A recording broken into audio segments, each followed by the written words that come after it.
अस्सलामुअलैकुम दोस्तों, मैं हूं राव और आज मैं आपको सुनाने जा रहा हूं एक ऐसी कहानी जो आपके दिल में डर बिठा देगी। ये कहानी है कराची के एक घर की, जहां खुशियां ढूंढने वाला एक शख्स अपनी जिंदगी का सबसे बड़ा गलती कर बैठा। सुनिए, बेटे की ख्वाहिश में पाला जिन का बच्चा। नईम अहमद 35 साल का था। कराची के नॉर्थ नाजिमाबाद में उसका एक छोटा सा घर था। शादी को 8 साल हो गए थे, लेकिन अभी तक कोई औलाद नहीं थी। उसकी बेगम राबिया दिन रात रोती रहती थी। डॉक्टर से इलाज कराया, हकीम से दवा ली, पीर फकीर के पास गए, लेकिन कोई फायदा नहीं हुआ। हर महीने उम्मीद, हर महीने नाउम्मीदी। नईम का दिल टूट रहा था।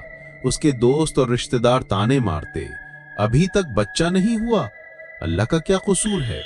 ये सुनते ही नईम का सीना फट जाता। एक दिन राबिया रो रो कर बेहोश हो गई। डॉक्टर ने कहा डिप्रेशन है, स्ट्रेस कम करिए। लेकिन स्ट्रेस कैसे कम करते जब घर में बच्चों की हंसी की आवाज नहीं आती, तो जिंदगी में क्या मजा। फिर एक रात नाइन को सपना आया। सपने में एक बूढ़ा आदमी था, लंबे साई बाल, आंखें सुर्ख। वो कह रहा था, बेटा चाहिए, मैं दे सकता हूं, लेकिन कीमत चुकाने वाली है। नईम की नींद खुल गई। पास में राबिया सो रही थी, उसके गालों पर आंसू के निशान थे। बस एक बच्चा। नईम ने सोचा, जो भी कीमत हो मैं भरूंगा। अगले दिन नईम ऑफिस से जल्दी घर आ गया। राबिया किचन में थी, चुपचाप खाना बना रही थी। उसकी आंखें सूजी हुई थीं। राबिया, नईम ने कहा, मैं तुम्हें कुछ बताना चाहता हूं। राबिया ने मुड़कर देखा, क्या बात है। मैं एक शख्स से मिला हूं, वो कहता है कि हमें बेटा दे सकता है। राबिया की आंखों में उम्मीद चमकी। कौन? कोई नया डॉक्टर? नईम चुप रहा। वो झूठ नहीं बोल सकता था अपनी बेगम से। नहीं, वो कोई आम आदमी नहीं है। मतलब? राबिया, अगर मैं कहूं कि ऐसी ताकतें हैं जो साइंस समझ नहीं सकती। राबिया का चेहरा का रंग उड़ा गया। नईम, तुम क्या कह रहे हो? मैं कल उससे मिला था, अंधेरी गली में, लियाकताबाद के पास। वो जानता था मैं कौन हूं, क्या परेशानी है। मैंने उससे कुछ नहीं बताया था। राबिया का हाथ कांप रहा था। ये सब क्या बकवास है, तुम पागल हो गए हो। राबिया, 8 साल, 8 साल हम इंतजार कर रहे हैं। डॉक्टर्स कहते हैं सब कुछ ठीक है, फिर बच्चा क्यों नहीं हो रहा। राबिया रोना शुरू कर दी। तो क्या हम बस एक बार मिलते हैं, अगर गलत लगा तो वापस चले आएंगे। उस रात दोनों ने कुछ नहीं खाया। राबिया सारी रात जागती रही। नईम भी सो नहीं पाया। अगले दिन शाम को नईम और राबिया लियाकताबाद की उस अंधेरी गली में गए जहां नईम ने उस आदमी को देखा था। गली में सिर्फ एक पुरानी दुकान थी, जिसके सामने एक बूढ़ा आदमी बैठा था। जैसे ही उन्होंने उससे देखा, वो मुस्कुराया। उसकी आंखें, अल्लाह, उसकी आंखें बिल्कुल इंसान जैसी नहीं थी। आ गए तुम लोग, उसने कहा। उसकी आवाज अजीब थी, जैसे किसी गहरे कुएं से आ रही हो। राबिया ने नईम का हाथ मजबूती से पकड़ा। ये कौन है? बूढ़ा आदमी हंसने लगा। मैं हूं जलाल, तुम्हारा मुश्किल हल करने वाला। क्या क्या तुम सच में? नईम की आवाज कांप रही थी। बेटा दे सकता हूं, हां दे सकता हूं, लेकिन पहले मेरी शर्त सुनो। राबिया और नईम दोनों चुप। हवा भी रुक गई लगती थी। तुम्हें बेटा मिलेगा, सुंदर, तेज, हेल्थी, लेकिन 7 साल बाद, जब वो 7 साल का होगा, मैं वापस आऊंगा और तुम्हें मेरे साथ आना होगा। कहां? नईम ने पूछा। जहां से मैं आया हूं, जलाल ने आंखें सुर्ख कर दी। मेरे राज में, जहां तुम्हारे जैसे लोगों की जरूरत है। राबिया के हाथ से नईम का हाथ छूट गया। नईम, चलो यहां से, ये पागलपन है। लेकिन नईम रुक गया था। 7 साल, बस 7 साल, फिर तुम मेरे साथ चलोगे, हमेशा के लिए। और बच्चा? बच्चा यहीं रहेगा, तुम्हारी बेगम के साथ। मैं उससे कुछ नहीं करूंगा। राबिया चिल्लाई। नईम, नहीं, मैं ऐसे बेटा नहीं चाहिए। लेकिन नईम का दिमाग काम नहीं कर रहा था। 7 साल, बेटे के साथ 7 साल, कितनी खुशियां होंगी, फिर अल्लाह जाने क्या होगा। मंजूर है, नईम ने कहा। उस वक्त हवा में अजीब सी स्मेल आई, जैसे कुछ जल रहा हो। जलाल ने हाथ आगे बढ़ाया, हाथ मिलाओ। जैसे ही नईम ने उसका हाथ छुआ, लगता था जैसे आंख छू रहा हो, लेकिन वो बर्दाश्त कर गया। हो गया, जलाल मुस्कुराया। 9 महीने बाद तुम्हारा बेटा होगा, 7 साल बाद मैं वापस आऊंगा। और सच में 2 महीने बाद राबिया प्रेग्नेंट हो गई। डॉक्टर्स हैरान थे। मिरेकल है, उन्होंने कहा। मेडिकल साइंस में इसका कोई एक्सप्लेनेशन नहीं। नईम खुश था, लेकिन उसके दिल में डर भी था। जलाल की बात याद आती तो रात को नींद नहीं आती। 9 महीने बाद एक सुंदर सा बेटा पैदा हुआ, बिल्कुल नईम जैसा दिखता था। उन्होंने नाम रखा अहमद। अहमद बहुत प्यारा बच्चा था, जल्दी जल्दी सब कुछ सीखता था। 2 साल में बोलना शुरू कर दिया, 3 साल में स्कूल जाने लगा, पढ़ाई में तेज था, स्पोर्ट्स में अच्छा था। नईम और राबिया की जिंदगी खुशियों से भर गई। लेकिन नईम को कभी कभी लगता था कि अहमद में कुछ अलग है। कभी कभी वो देख लेता था कि अहमद अंधेरों में किसी से बात कर रहा है। जब नईम पूछे तो अहमद कहता, पापा मेरे दोस्त से बात कर रहा था। कौन सा दोस्त? वो जो सिर्फ मुझे दिखाई देता है। राबिया कहती, बच्चों के इमेजिनरी फ्रेंड्स होते हैं, कोई बात नहीं। लेकिन नईम को मालूम था ये कोई मजाक नहीं। अहमद की आंखों में कभी कभी वही चमक दिखती थी जो जलाल की आंखों में थी। अहमद 6 साल का हो गया, स्कूल में टॉप स्टूडेंट था, टीचर्स उसे बहुत पसंद करते थे। लेकिन घर में अजीब चीजें होने लगी थीं। कभी कभी रात में अहमद अपने कमरे से आवाज आती, जैसे वो किसी से बात कर रहा हो। लेकिन जब नईम जाता तो अहमद अकेला होता। बेटा किसके साथ बात कर रहे थे? अंकल जलाल के साथ, पापा। नईम का खून सूख गया। जलाल कौन? वो जो मुझे स्टोरी सुनाते हैं, कहते हैं नेक्स्ट ईयर आपके साथ कहीं जाएंगे। उस रात नईम सो नहीं पाया। राबिया से कुछ नहीं कहा, वो समझ नहीं सकती थी। फिर अजीब चीजें होने लगीं। अहमद के कमरे में सर्द हवा चलने लगी। जब अहमद नहीं होता तो लगता था कोई और है। राबिया को भी एहसास होने लगा, नईम, इस घर में कुछ गलत है। वो कहती, क्या मतलब? अहमद अहमद नॉर्मल नहीं है। वो जानता है ऐसे चीजें जो बच्चे नहीं जानते।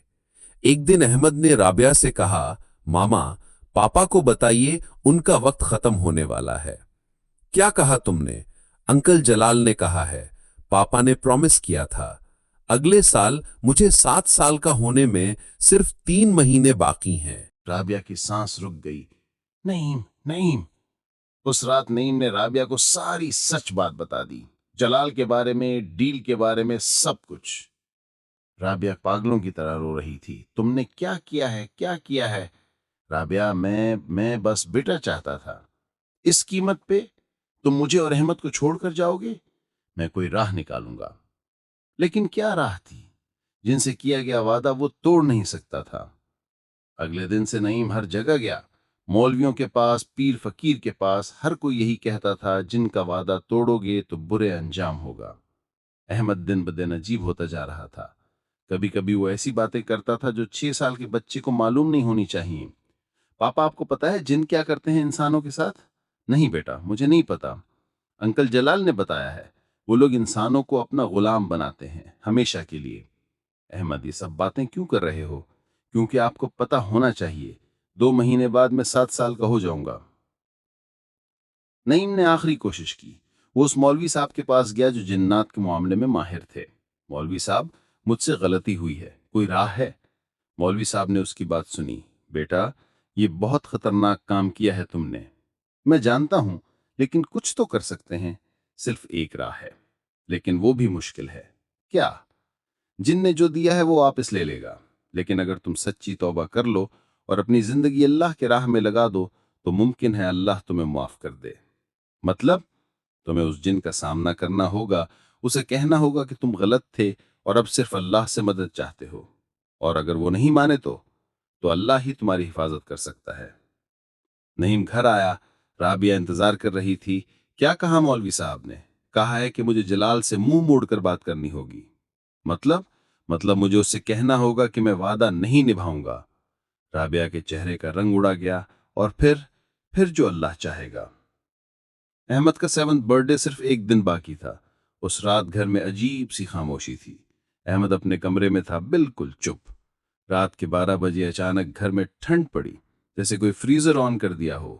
नईम और राबिया जागे। आ गया वक्त। अहमद की आवाज आई, लेकिन वो उसकी आवाज नहीं थी, बिल्कुल जलाल जैसी आवाज थी। फिर दरवाजा खुद ब खुद खुला।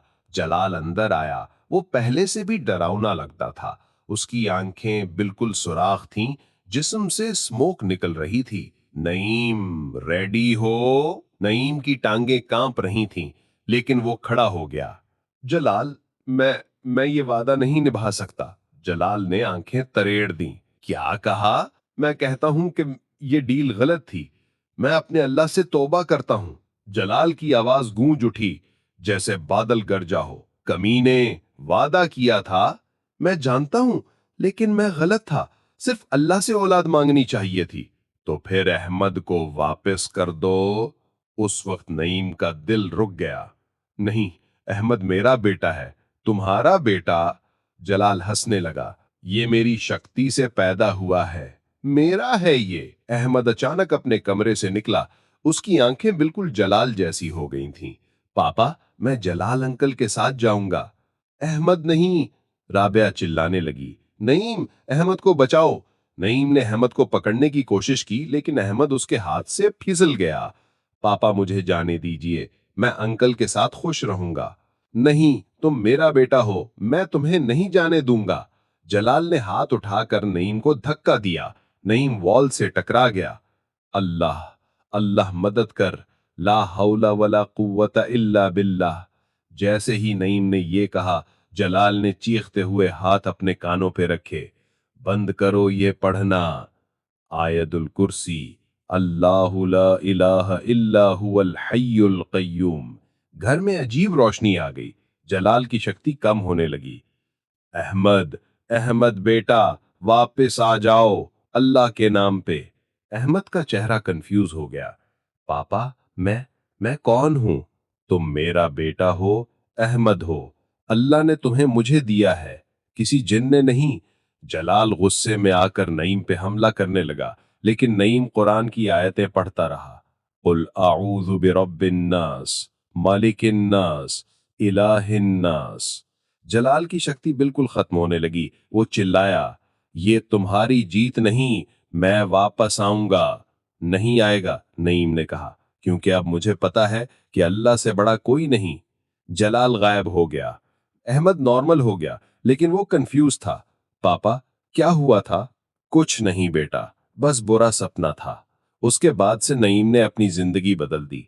5 वक्त की नमाज, कुरान की तिलावत, सदका खैरात, घर में बरकत आ गई।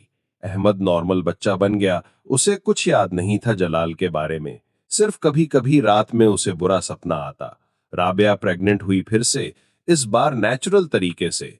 अल्लाह ने उन्हें और 2 बच्चे दिए। नईम ने सीखा कि सब्र का फल मीठा होता है। अगर वो सब्र करता और सिर्फ अल्लाह से दुआ करता, तो यूं ही अल्लाह उसे औलाद दे देता। जिन से वादा करना, शैतान से मदद मांगना, ये सब हराम है। अल्लाह जो देता है वो बेहतर देता है, और जब देता है तो वक्त पे देता है। तो दोस्तों, ये थी नईम की कहानी। एक ऐसा शख्स जो जल्दी में आकर शैतान का शिकार हो गया, लेकिन अल्लाह की रहमत से बच गया।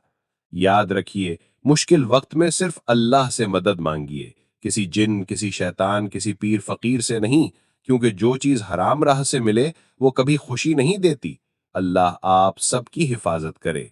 ये था बेटे की ख्वाहिश में पाला जिन का बच्चा, राव वॉइस के साथ। अगले एपिसोड में फिर मिलेंगे किसी और डरावनी कहानी के साथ। खुदा हाफिज।